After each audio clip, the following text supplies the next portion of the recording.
Assalamualaikum warahmatullahi wabarakatuh. Saya Novi Adi Subrata dari UPB JJ Malang dengan NIM 0509000851.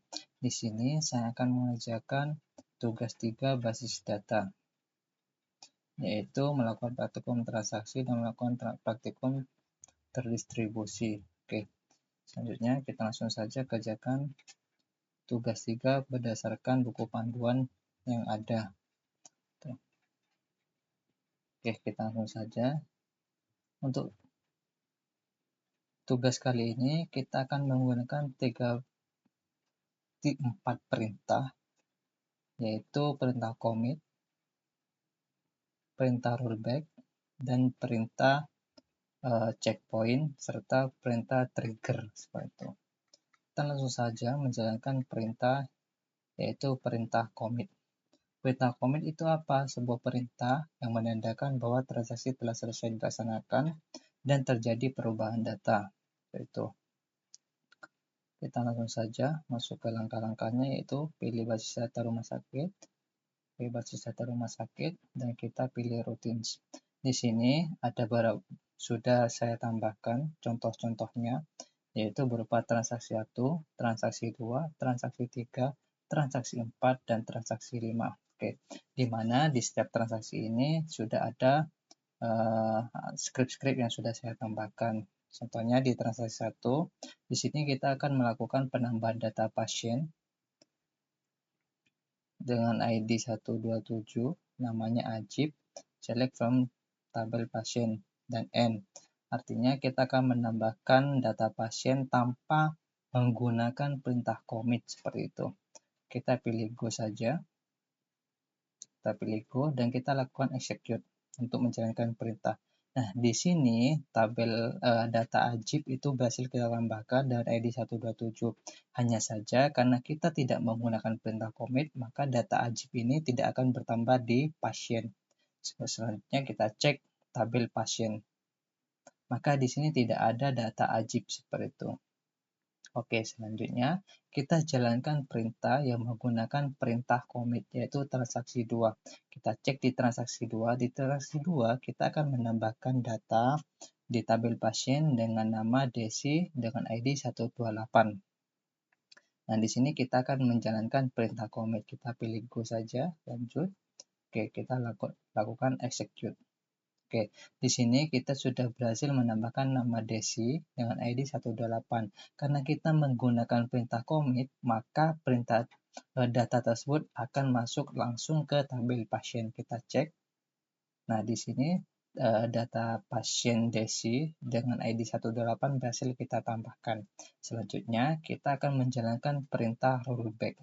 Rollback itu apa? Perintah rollback itu digunakan untuk menggugurkan perintah yang sedang berjalan. Contohnya seperti ini.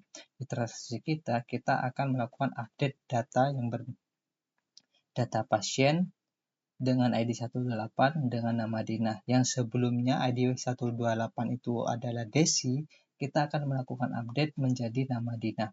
Nah, karena kita menggunakan perintah rollback di sini, maka perintah tersebut akan digugurkan.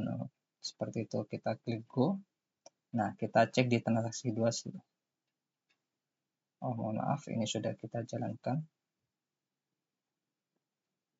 Kita execute di perintah 3. Oke, di sini yang sebelumnya Desi itu ID 128 itu namanya Desi. Ini kita jalankan perintah yang ketiga ini.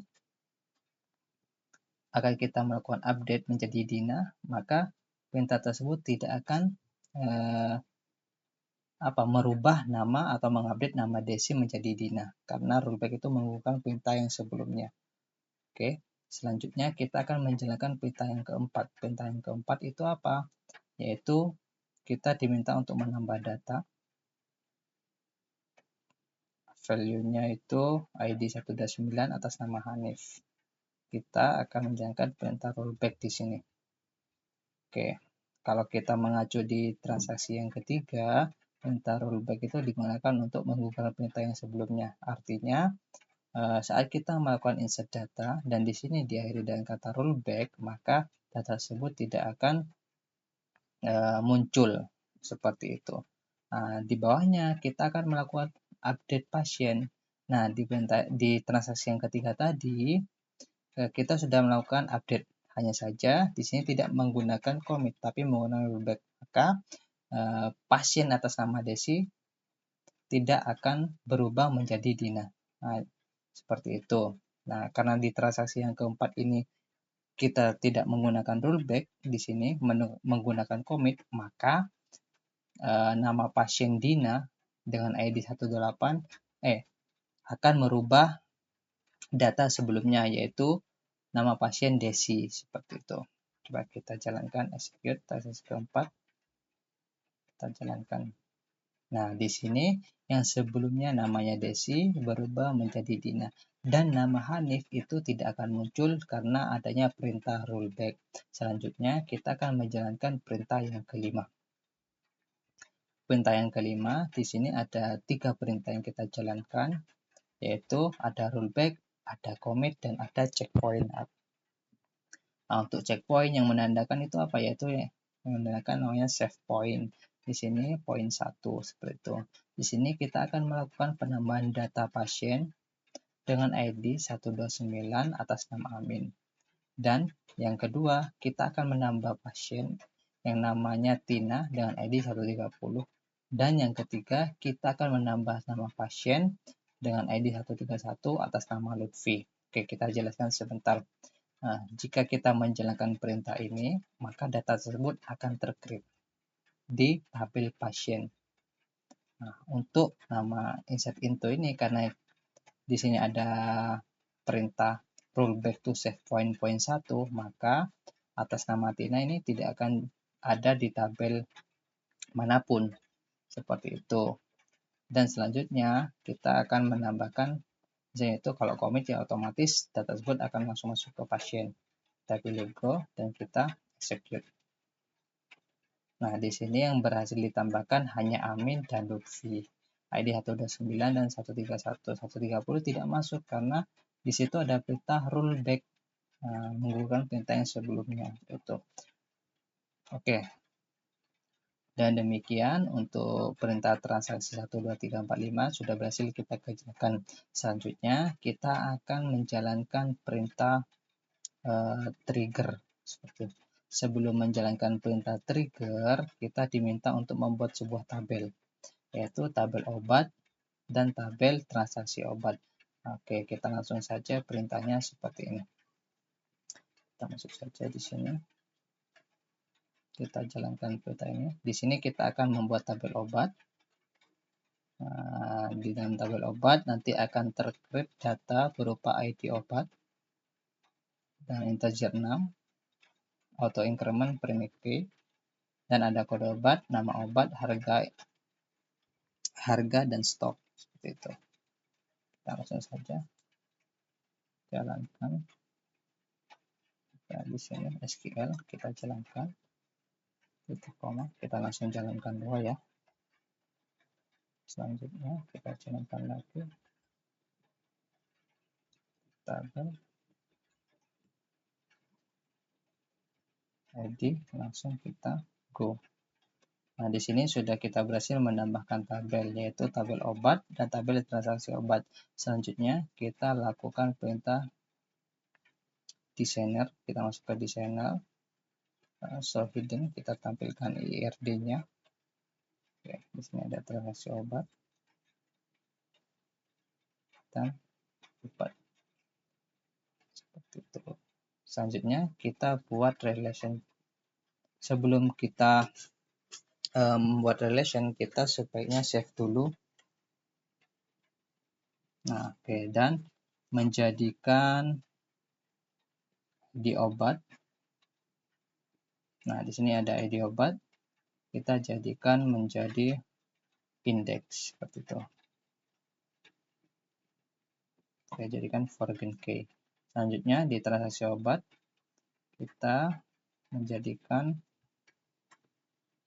ID pasien, ID foreign key, dan ID obat. Foreign key. Kita sesuaikan yang ada di sini. Nah, sesuaikan saja dengan di sini, yaitu ID obat dan ID pasien. Selanjutnya kita baru melakukan relation. Masuk ke di sini, kita lakukan relation. Itu di sini ada ID obat, ID obat. Oke, selanjutnya di sini ada lagi ID pasien. Kita masuk ke relation lagi, relationship ID pasien ke ID pasien.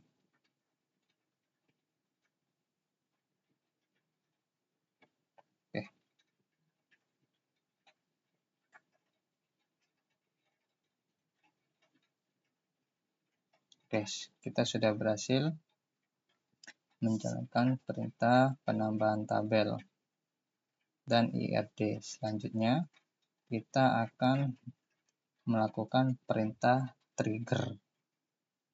Oke, langsung saja jalankan perintah trigger.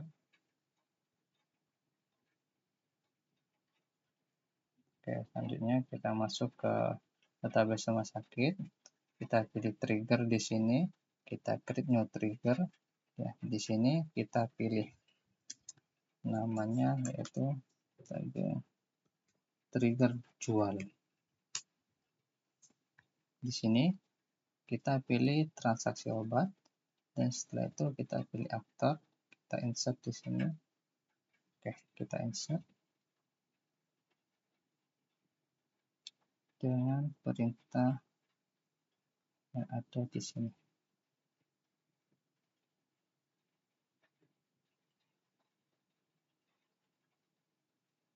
Di sini kita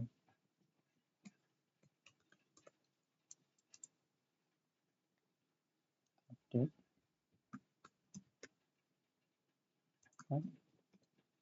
set, stop,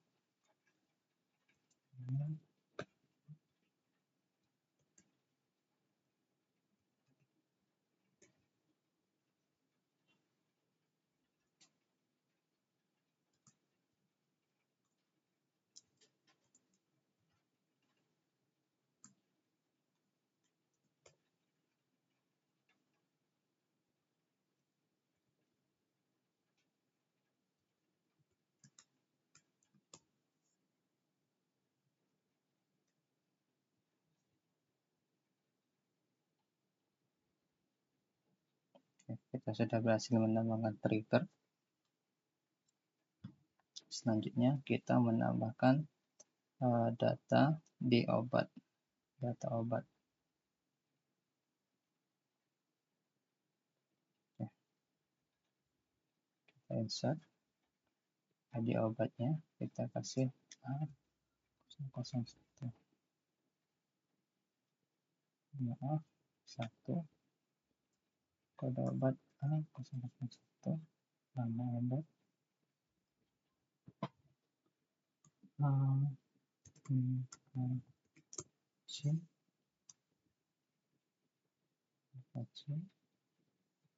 selanjutnya harga obat 20.000, stoknya ada 20.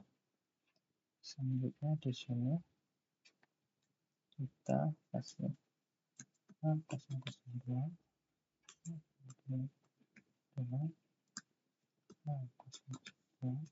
nama obatnya harganya 15.000, stoknya 15. Kita tambahkan di situ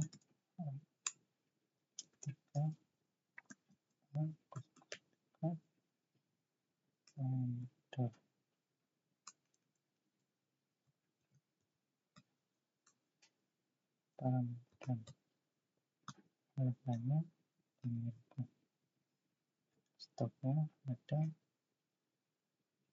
Setelah selesai, kita print aku. Oke. Data obat. Nah, di sini sudah ada stoknya 20, 15, 20. Oke, selanjutnya kita akan melakukan transaksi. Oke, transaksi obat, kita pilih insert. Nah, misalnya ID transaksi 1, nama pasiennya LH, ID obatnya 1, jumlah yang akan dibeli, misalnya jika tadi ada yang beli 5, angkanya tangan. Selanjutnya di transaksi 2, kita akan nama arti ID obatnya 2, jumlahnya berapa yang akan dibeli? 10 misalnya. Total harganya 6. Kita coba jalankan. Oke. Kita sudah melakukan transaksi di sini. Kita melakukan pembelian jumlah obat sebanyak 5 dan 10. Maka secara otomatis di sini jumlahnya akan berkurang. Seperti itu. Nah, kita coba contoh yang ketiga ya. Yang ketiga itu jumlah obatnya, stoknya itu ada 20. Kita lakukan transaksi yang ketiga. Oke.